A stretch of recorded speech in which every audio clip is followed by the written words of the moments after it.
of Santa Maria Super Minerva. St. Mary's over the tomb of the pagan goddess Minerva. And in there is Michelangelo's cross, St. Monica's body, you know, there's a lot in that church. And, oh no, not St. Monica, St. Catherine's body, the beheaded body is in that church. Then you go to Siena, an hour or two north of Rome, and you go to St. Dominic's church, and in the wall is her head.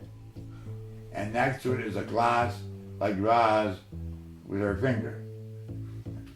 So, that's what happened to medieval saints.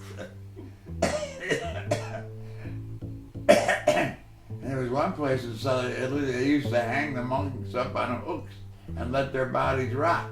I forget what town that was in. Well, my brother-in-law took me to see it. But anyway, it was local, and they cut off a little piece of your shin bone and this finger and put it in the glass case and venerate it.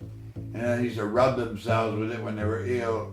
A lot of superstition, like relic rubbing. But slowly that died out. The church demanded it, corrected it. But, so that was local. That's how it was done. It says popular acclamation. But of course, the whole thing misses why we make saints at all.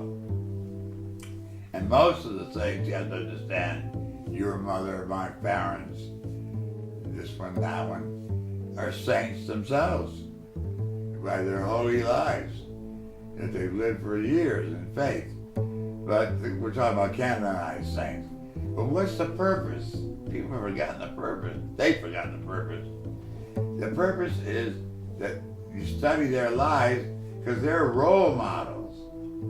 We had role models in the lives of the saints before modern society ever thought of it. But in trillions. I mean, how many saints are there? Do you know that Pope John Paul II canonized more saints than all the previous popes for 1900 years before him? And today, because it's hard to document, not that hard to document the event, but it's hard to document, I mean, how many Vietnamese people were slaughtered in the church of the Vietnamese martyrs. So they're young in groups sometimes. We have very few married saints, which is a fault of the clerical church. They're starting now. And of course there'll be couples who practice contraception. Anyway, so that you have to understand, that's how it went on for centuries. Then as the process, which is now one of the congregations, the secretariats under the Pope, have a whole congregation for the canonization of saints. Okay, that's fine. And there are 60 doctors on it, believe it or not, who authenticate the saint's body, and then the thing I'm going to get into in a minute, miracles, which drive me insane.